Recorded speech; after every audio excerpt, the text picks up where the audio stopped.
On the western edge of early Sydney, Parramatta and the government farm at Toongabbie became the colony's breadline and its fault line, where fenced fields pushed into Darug country, and every harvest depended on keeping people away. In the month of May of 1792, settlers began reporting organised resistance led by Pemulwuy, a Bidjigal man whose name soon carried fear along the road between Sydney and Parramatta. Pemulwuy's campaign was not a single battle, but a pattern. Huts burned, maize taken, tools seized, and travellers struck at the moments when escorts were thin.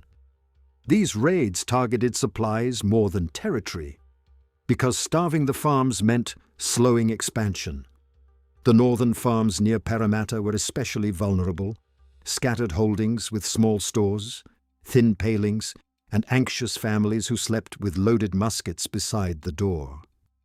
Toongabbie mattered even more, because it was the colony's first large-scale attempt to feed itself through state labour and planned cultivation. When stores vanished or buildings went up in smoke, it threatened not only one settler, but the governor's promise that inland farms would keep Sydney alive. For Aboriginal defenders, the same site symbolised dispossession made permanent, cleared ground, broken paths, and a new economy enforced by guns. Colonial power answered with proclamations, patrols, and the disciplined violence of the New South Wales Corps, but also with armed civilians who moved like soldiers without the restraint of soldiers. Governor Phillip authorised punitive parties to hunt raiders, including one expedition of about 50 troops, accompanied by surgeons, meant to bring back bodies as proof. In practice, the bush swallowed tracks, and the frontier produced uncertainty instead of closure. That uncertainty became Pemulwuy's weapon. He attacked when crops were ripening, when men were spread across fields, and when darkness covered withdrawal into creek lines and rocky rises. Firearms dominated open ground, yet they could not guarantee contact, and pursuit often ended in empty scrub. Each escape strengthened his reputation among allied warriors and convinced settlers that their farms could be reached at will. By the early months of 1793, the road to Parramatta felt like a corridor under watch, and the settlers learned to read smoke on the horizon as warning, not weather. Guard posts multiplied, and working parties travelled in groups, turning daily labour into an armed routine. This militarisation hardened attitudes on both sides. Settlers saw every Aboriginal presence as a threat, while defenders saw every fence as an attack. The violence escalated because both communities fought for survival in different ways. Settlers needed maize and livestock to avoid hunger and collapse. Aboriginal families needed access to food grounds, waterways, and movement routes that the farms cut apart. Raids reclaimed goods and asserted law, while reprisals tried to impose fear. The result was a cycle where each act of security planted the seed for the next night raid. By the month of April of 1794, officials described conflict around the farms as frequent and extensive, a steady pressure rather than rare alarms. Reprisal parties began to treat the frontier as a place where evidence mattered more than justice, and brutality served administration.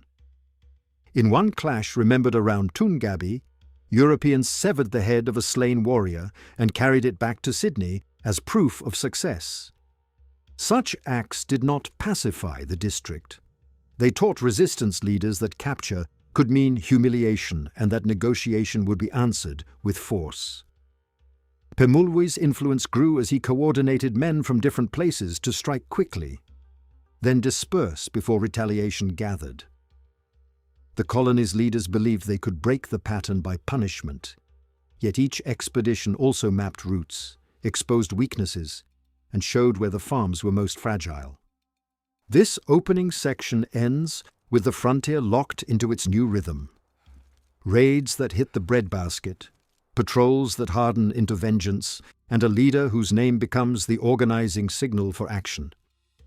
In the next section, land grants spread across the northern boundary, settler militias form larger punitive bands, and the struggle tightens toward the dramatic confrontations that culminate near Parramatta and Toongabbie in 1797.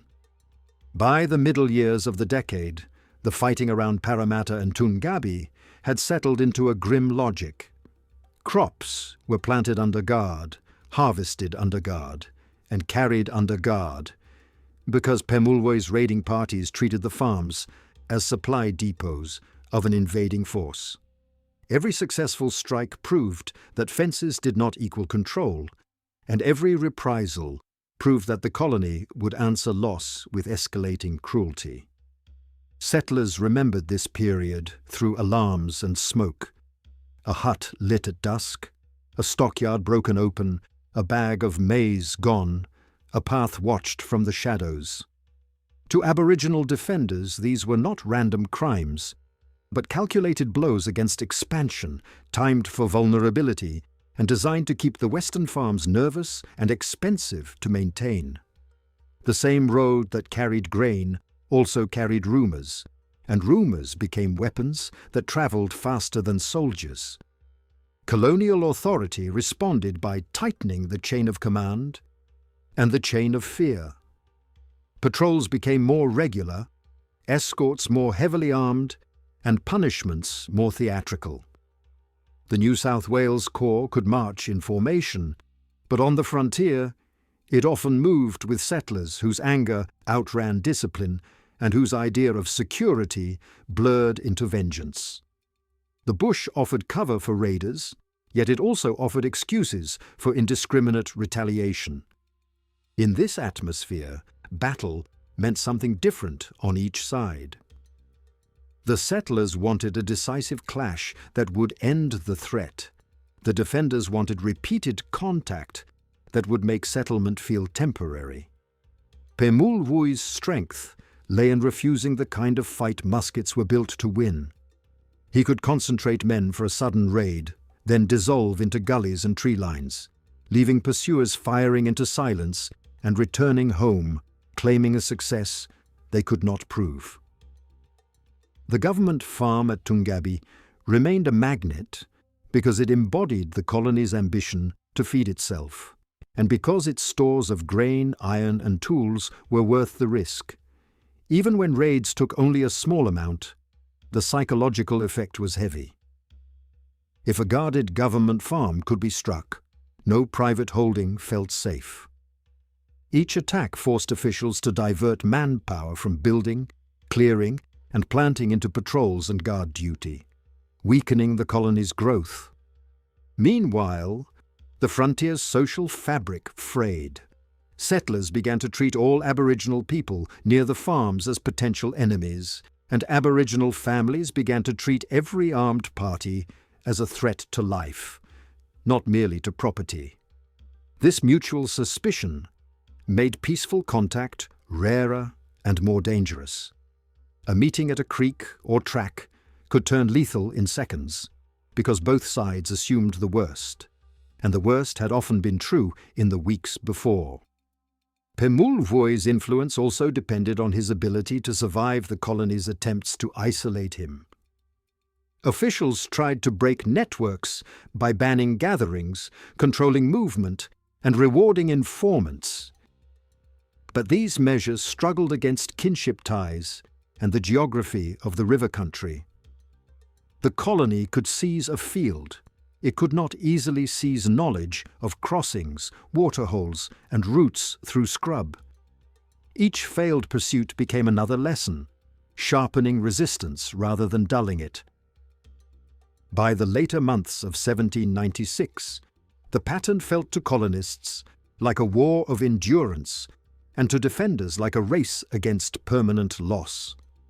More farms meant fewer food grounds, fewer safe paths, fewer places to move without being challenged. Raids therefore carried a double purpose. They supplied immediate needs, and they contested the idea that Europeans could transform country without paying a price. The farms became a battlefield, not because they were forts, but because they were claims. The administration began to frame Pemulwuy as the organizing mind behind the Western violence, a named enemy whose capture might symbolize victory. That focus had a cost. It encouraged larger punitive expeditions and bolder attempts to corner him, raising the stakes for everyone nearby. As pressure increased, the fighting compressed toward familiar flashpoints: Parramatta's approaches, the tracks to Toongabbie, and the thinly guarded edges where a raiding party could strike and vanish before dawn. This sets the stage for the dramatic turn that follows. A determined effort to seize Pemulwuy, a moment when colonial gunfire finally finds him, and the shock that spreads when the colony believes the threat is over, only to discover that a wounded leader can still escape, and that the struggle around Parramatta and Toongabbie is not a single episode but a continuing frontier war. In the late months of 1796, the northern farms around Parramatta lived under a constant tremor.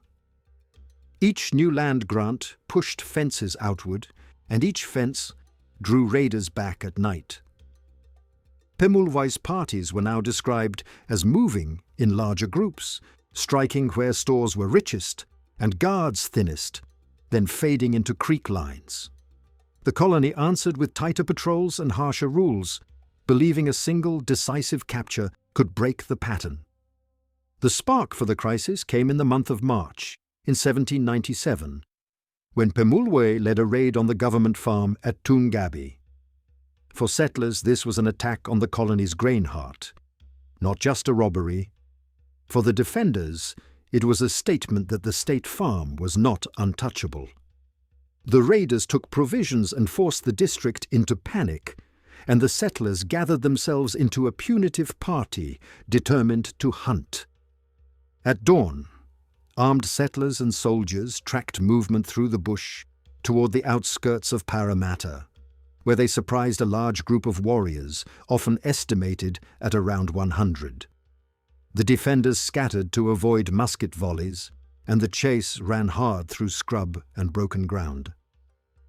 The pursuing party, exhausted and frustrated, fell back into the town to regroup, thinking the threat had dissolved. That pause would become their mistake, and Pemulwuy's opening. About an hour later, a large body of warriors approached again, with Pemulwuy at their head, bringing the fight to the settlement's edge rather than letting it end as a pursuit. Parramatta's garrison and armed settlers formed a firing line, trying to seize the leader in the confusion. In the clash, spears flew and struck men at close range, while muskets answered with blasts that tore into bodies. The battle was brief, brutal, and loud enough to carry across fields. Contemporary accounts later claimed many settlers were wounded, and some were killed, while Aboriginal losses were heavy, worsened by the imbalance of firepower. Estimates speak of around 13 colonists killed and roughly 30 Aboriginal people killed. Though the true count is blurred by fear, propaganda, and the chaos of pursuit and retreat. What is clearer is the turning point within the violence. Pemulwuy was hit repeatedly, not once, and yet he did not fall as the colonists expected. Reports describe Pemulwuy being struck by 7 pieces of buckshot in his head and body, wounds serious enough that those who carried him believed death was near.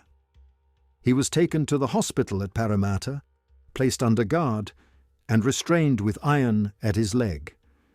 For the colony, the capture was meant to be proof that the western frontier could be mastered. For Aboriginal people watching from a distance, the question was whether the leader would return, or whether the campaign would fracture. The hospital became its own battleground of reputation. Pemulwuy's recovery, against expectations, fed a story that firearms could not kill him, a belief that travelled fast along kin networks and across river country. The administration faced an uncomfortable truth. Even when they finally held him, their victory did not calm the district, because the struggle was larger than one man. Guards tightened. But so did determination outside the walls, where the farms still stood as targets and symbols. Then came the humiliation for the authorities. Pemulwuy escaped. Accounts describe him slipping away from the hospital despite the iron on his leg, vanishing back into the terrain that had protected him for years. The escape turned a supposed British triumph into a legend of endurance. It told settlers that the frontier could reach into their towns and then withdraw again.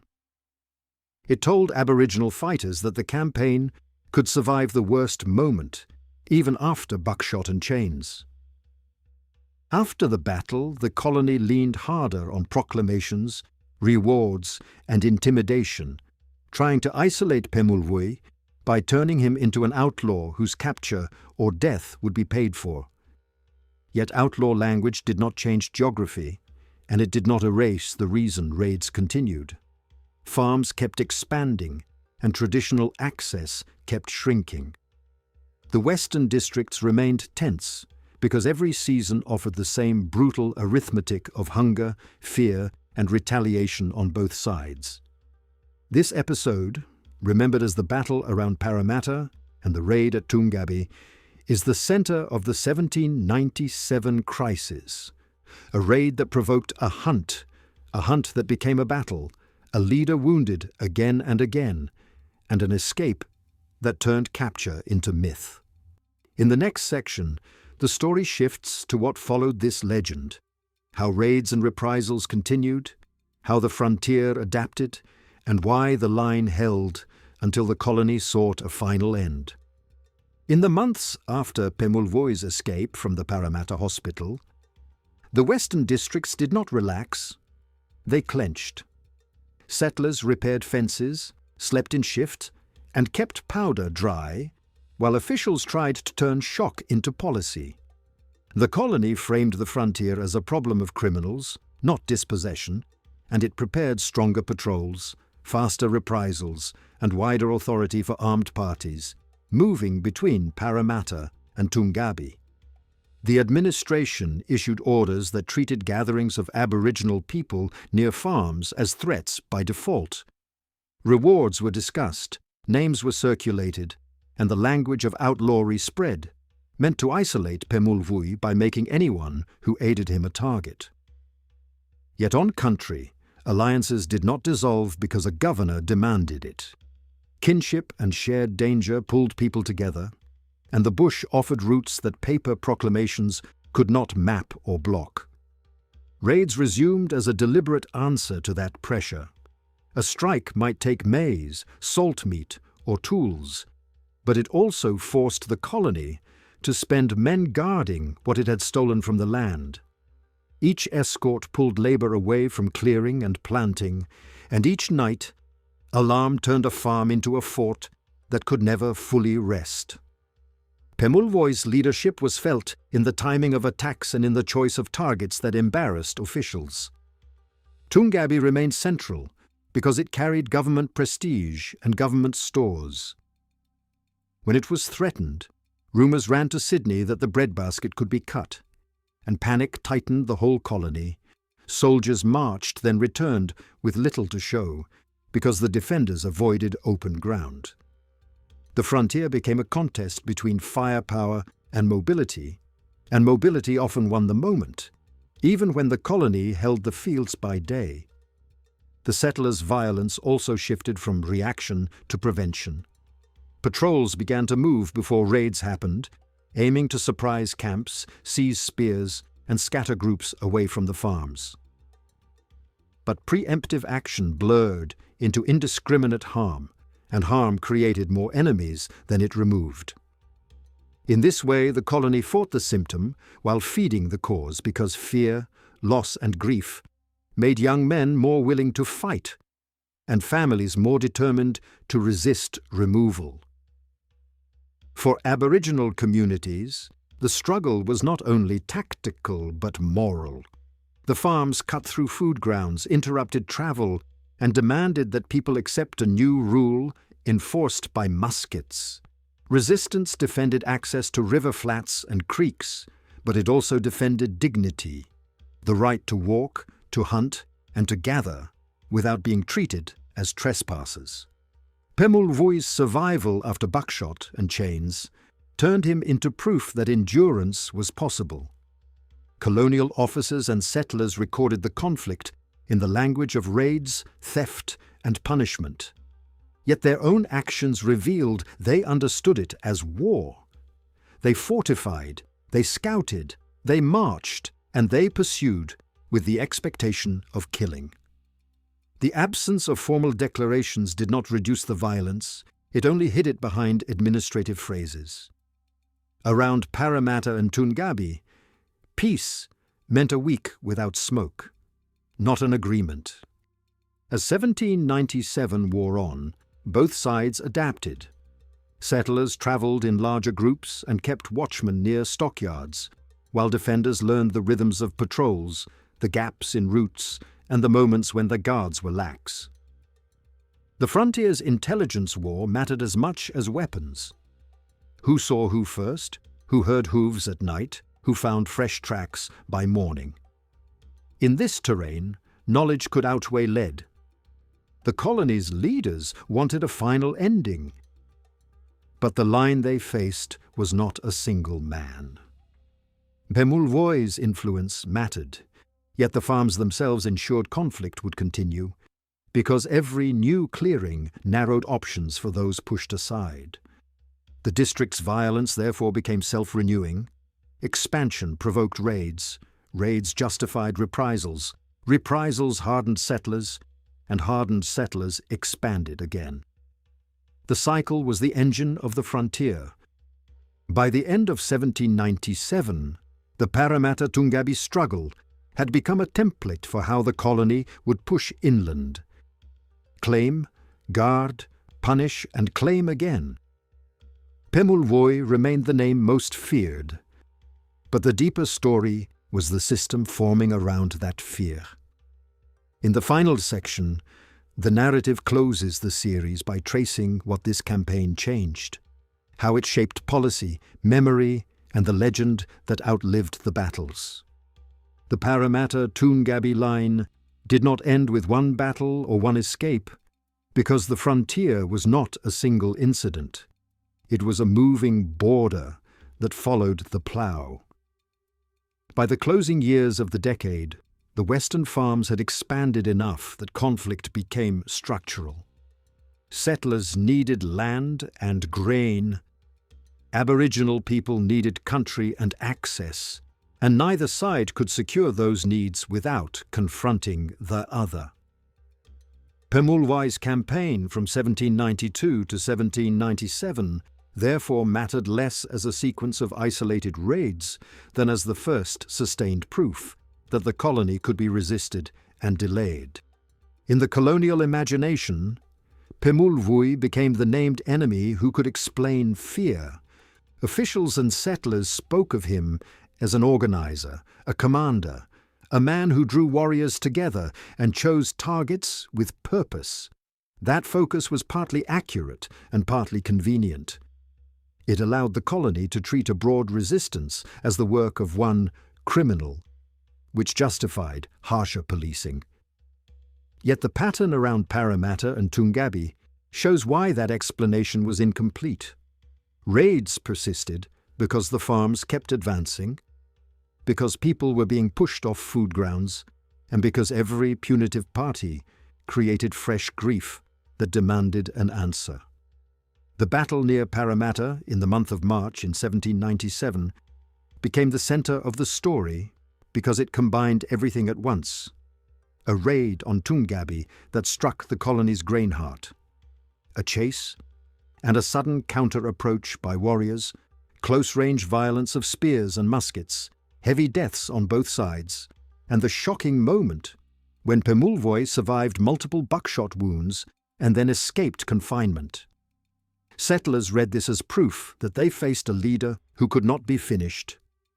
Defenders read it as proof that the colony's most terrifying weapon did not guarantee victory. Both readings strengthened the legend. That legend had practical effects. For settlers, it hardened policy. Patrols increased, escorts became routine, and the frontier was treated more openly as a war zone. For Aboriginal fighters, it offered morale. Resistance had a face that had endured. This is why the colonial effort to isolate Pemulwuy through outlaw language and rewards did not immediately calm the district. Even if one leader could be hunted, the reasons to fight remained in the landscape. Fields where yam beds had been, fences where paths had been, muskets where free movement had been. The series also revealed the limits of colonial control in the interior. Firearms could win an open clash, but they could not force contact on an enemy who chose when to appear. Soldiers could march to a suspected camp, but a camp could dissolve before they arrived. The colony could hold cleared fields by day, yet it could not prevent night movement through scrub and creek lines without an immense cost in manpower. The western farms survived, but they survived by turning daily life into military routine, which shows how expensive expansion actually was. For Aboriginal communities, the cost was deeper than fear. The frontier compressed life, hunting became riskier, gathering became dangerous, traveling became suspicious, and even being seen near a farm could invite violence. Reprisals did not distinguish neatly between fighters and families, and the system of punishment treated presence itself as hostility. In that sense, the Parramatta Toongabbie conflict was not only about raids on stores, it was about the attempt to make an older way of living impossible. Resistance was therefore both material and cultural, defending food and defending law. In later memory, colonists often framed these events as law enforcement episodes, using terms like raid, attack, and punishment, while Aboriginal memory and modern retellings place them within frontier war. The difference is not just vocabulary, it changes what is counted as violence. A battle is not only the moment muskets fire, it includes the policies that provoke it and the reprisals that follow it.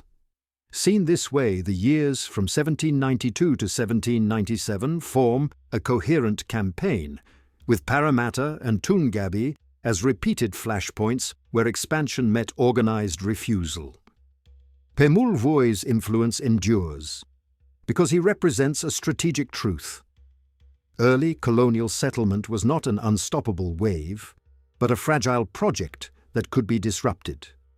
His raids forced the colony to spend resources on defense, to acknowledge Aboriginal power in the interior, and to adapt its methods. Even when the farms expanded, they did so under pressure, and that pressure shaped the colony's character, pushing it toward militarized control and harsh precedents that would echo in later districts. The human story is what makes the series documentary rather than merely chronological. On one side were families behind thin walls, terrified of night footsteps and smoke. On the other were families watching clearings spread across country, and knowing that each season removed another piece of their world. Between them stood armed parties who carried fear like fuel. In that environment, leaders mattered because they offered direction. Pemulwuy offered coordination and courage. The colonial officers offered organization and reprisal. Both mobilized people and both left scars. The line of Parramatta and Toongabbie, from 1792 through 1797, is therefore a founding chapter of inland conflict, a breadbasket turned battlefield, a resistance leader turned legend, and a colony that learned to expand by force because it could not expand by consent. The raids, the battle, the wounding, the chains and the escape are the dramatic spine, but the deeper meaning is that the frontier was made here, through repeated organized clashes over land, food, and the right to exist without submission.